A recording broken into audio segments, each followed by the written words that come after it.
বৃষ্টি ভেজা দিনে ভাইয়ের সাথে কাটানো এক মজার দিনের গল্প নিয়ে চলে এসেছি।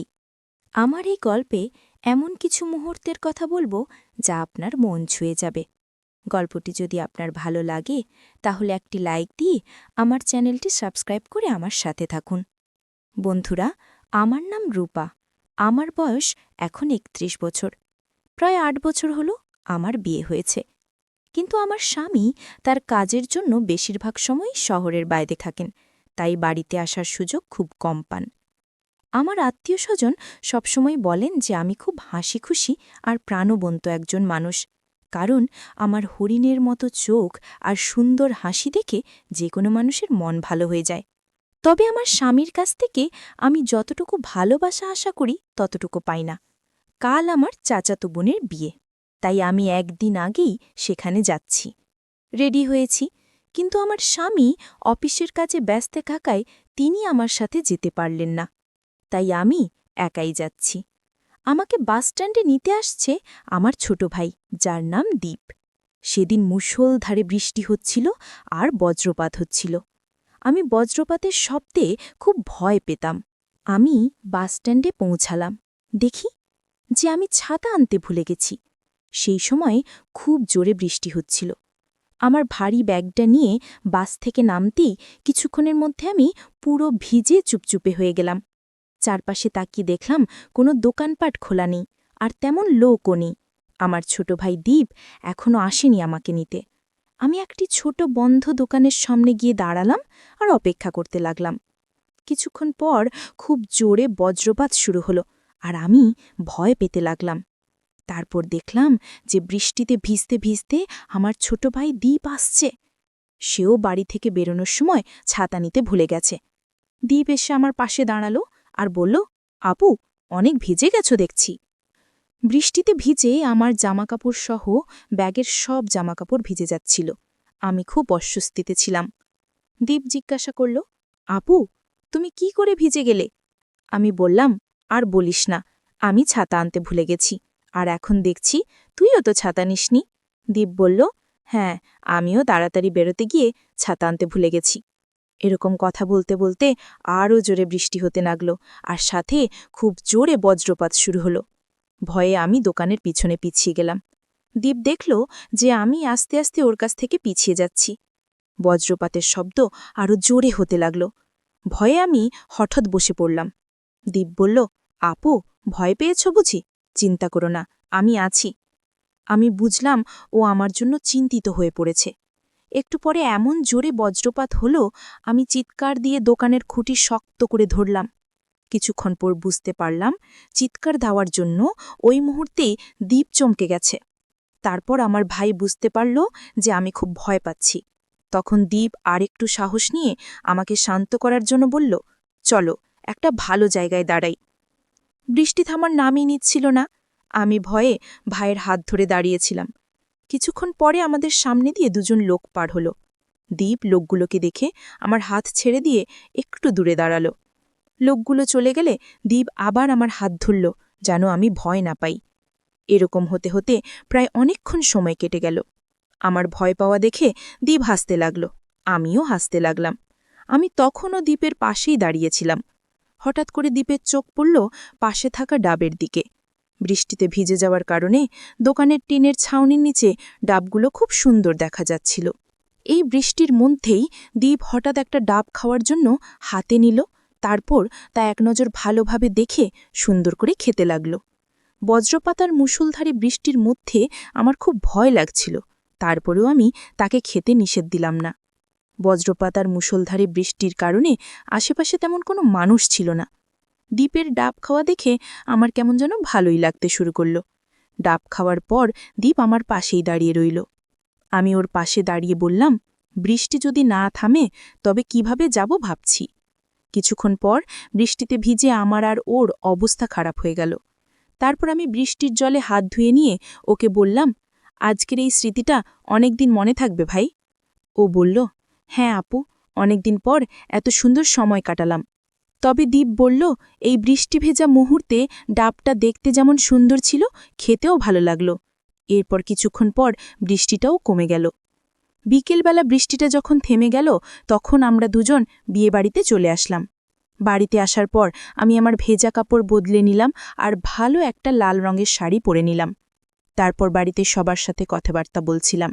এর মাঝে দেখি দীপ বিয়েবাড়ির মানুষের সাথে দোতলার উপর কথা বলছে আর হাসছে। একটু পর আমার দিকে তাকিয়ে হাত দিয়ে আমাকে উপরে যাওয়ার জন্য ডাকছে। আমি ওর দিকে মাঝে মাঝে দেখছি আর হাসছি।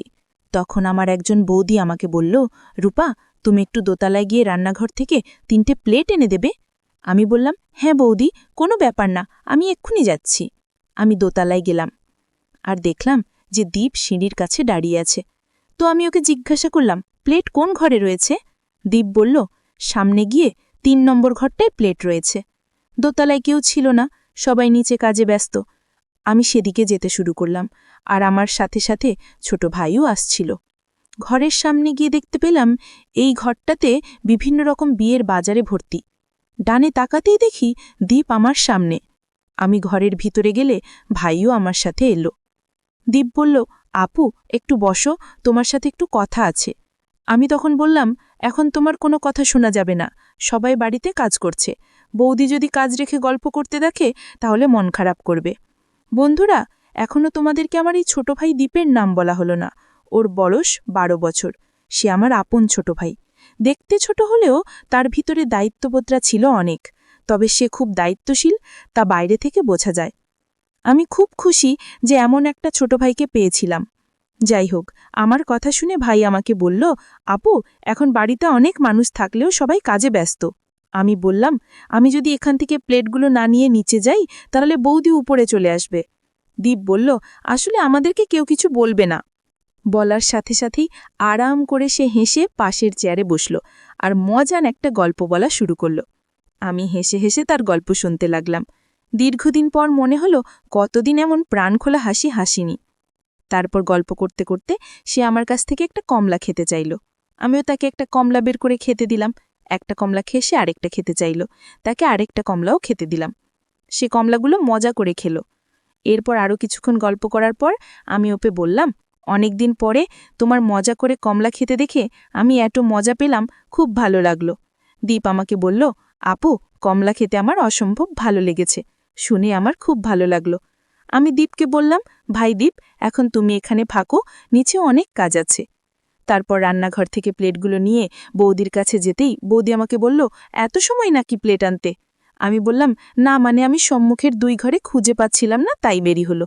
বৌদি বলল, ঠিক আছে, কোনো ব্যাপার না, এখন আমার সাথে একটু কাজ করো। তারপর আমি কাজ করতে শুরু করলাম। কাজ করতে করতে রাত হয়ে গেল। সবাই মিলে তখন খেতে বসেছে। আমি আর বৌদি খাওয়া দাওয়া করা শেষে বৌদি আমাকে শোবার ঘরটা দেখিয়ে দিল, যেটা ছিল দোতলার সম্মুখের ঘরের পরের ঘর। ঘরটা বেশ ছোট।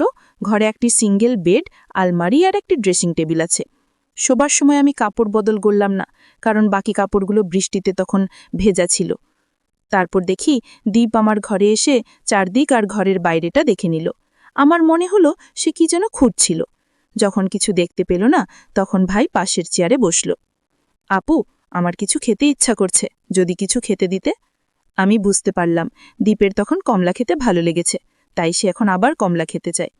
তারপর তাকে 2টি কমলা বের করে দিলাম। সে মজা করে খেল। ভাইয়ের কমলা খাওয়ার ভাব দেখে আমার খুবই ভালো লাগছিল। তারপর আমাকে বলল, বাইরে খুব বৃষ্টি হচ্ছে, তাড়াতাড়ি ঘুমিয়ে পড়ো। এই কথা শুনে আমিও একটু হেসে বললাম, ঠিক আছে। এরপর দীপ চলে গেল। ছোট ভাই দীপ আর বড় দাদা একই ঘরে ঘুমাতো। তারপর আমি ঘরের দরজার পর্দা নামিয়ে রেখে ঘুমিয়ে পড়লাম। রাতেও বেশ ভালো বৃষ্টি হচ্ছিল, কিন্তু মেঘ ছিল না, তাই আমি একটি চাদর ঢাকা দিয়ে নিলাম আর কিছুক্ষণের মধ্যে আমি ঘুমিয়ে গেলাম। প্রায় মাঝরাত 2টার সময় আমার ঘুম ভাঙল। বজ্রপাতের শব্দ শুনে আমি একটা জোরে চিৎকার দিয়ে উঠেছিলাম। তখন আমি দেখতে পেলাম বাড়িতে লাইট নেই বৃষ্টির কারণে। তারপর আমার আর ঘুম পাচ্ছিল না, তাই আমি এক সাইড হয়ে ঘুরে শুয়ে থাকলাম আর ঘুমানোর চেষ্টা করছিলাম। কিছুক্ষণ পর আমি বুঝতে পারলাম কেউ যেন আমার ঘরের ভিতরে এলো। আমি বুঝতে পারলাম এটা আমার ভাই দীপ ছাড়া আর কেউ না। সে আমার চিৎকার শুনে দেখতে এসেছে, তাই আমি নির্ভয়ে শুয়ে আছি। তারপর ছোট ভাই দীপ আমাকে বলল, আপু, একা একা ভয় পাচ্ছ না তো? যদি ভয় হয় তাহলে বলো, আমি তোমার পাশে বসে থাকব। তখন আমি বুঝতে পারলাম ছোট ভাই দীপ কেন আমার কাছে এসেছে। সেই দিন রাতটা বিয়ের আনন্দ, বজ্রপাত, মুষলধারে বৃষ্টি এবং ছোট ভাইয়ের সাথে গল্প ও বিভিন্ন রকমের আনন্দে কেটেছিল। সেই দিনের কথা আমি কোনোদিন ভুলব না। আমি এরকম ভাই পেয়ে খুব খুশি। আমার ছোট ভাই দীপের কাছে আমি খুব কৃতজ্ঞ। তো বন্ধুরা, ভিডিওটি আজকের মতো এখানেই শেষ করলাম।